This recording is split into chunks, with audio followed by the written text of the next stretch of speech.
Hello, Paul. Congratulations. Hello. Third place. Thank you. How do you feel? I didn't expect to do this well, honestly. I built the deck 2 days ago. I didn't really test it much, but it seems to be working, honestly. What do you play? I'm playing RUNICK Plunder. Nice. And what was your score? It was 4-1. I can't really remember my matchup. I'm a bit shocked, honestly. So yeah. Okay. Shall we see the deck profile? So we got 3 white beard, 3 golden hair, best plunder cards. I play 3 of these. You could actually play 2. Some people even play 1.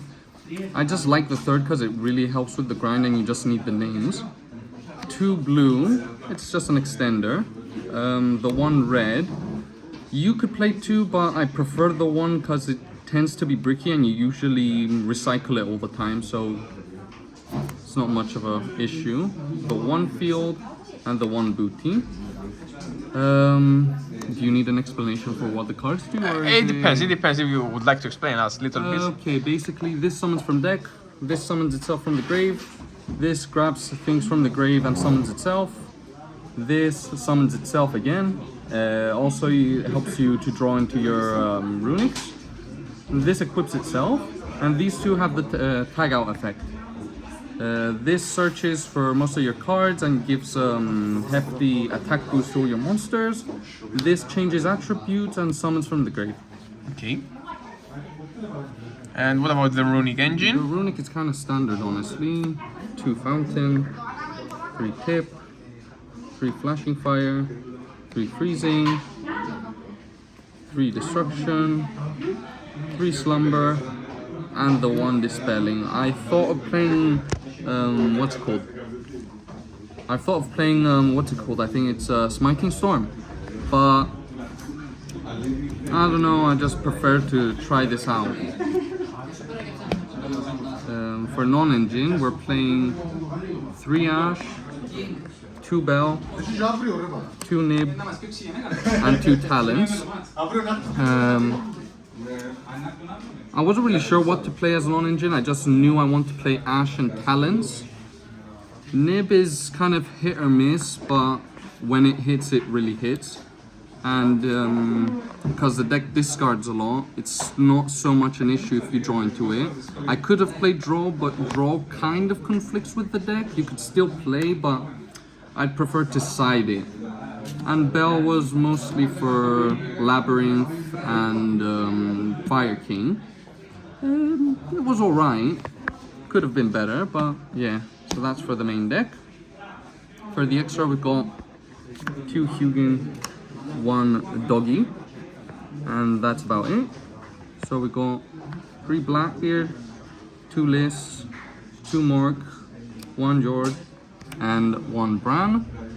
I was originally playing a second one of these because it's easy to make, especially versus Fire Kings, and you could banish the field spell. But usually I saw that you only really need 1, and because through your Sea Guide and your booty you could keep putting it back into the extra deck and remaking it, it wasn't really mandatory. So I thought I'd stick to this. Then I play the Coral because you could go Hugin, summon Golden Hair, make this, summon back the Golden Hair, and just draw an extra card after making Blackbeard. Baron did nothing. I never summoned this, it didn't come up, and when I could make it, it was too neggy for like a single negate. The only reason I really played it was to negate something like Evenly, but it didn't come up. And the last card is Typhon. Doesn't come up often. When it does, it could win the game by itself. So yeah. Other options for the extra deck could be Almirage. I was playing Drageye originally. You could even play like what's it called? The Moonin or the Sleipnir. But I decided to just try this out, but it didn't work out. We got the 2 tokens because why not? And then for the side we got the 3 2 Gorge tokens. Yes. So we got one extra nib in case One rock, yeah. you need to really draw into it. Then we got these guys. I was thinking, I just felt I was going to play against Labyrinth today, but I didn't. But it's still good versus things like Dragon Link, even like Sword Soul can get hit by this. So it's a body plus, since it's a level 6 plus a level 4, you could go into the Baron. Didn't come up, but the idea was there. Then we got the 3 draw because when decks lose to draw, they just completely lose to it. There's no reason not to play it. 2 enemy controller to help break boards, because there's certain interactions you could do. For example, if you got one of these, during your opponent's turn, you could call effect to someone from the extra deck, then chain this, tributing one of these.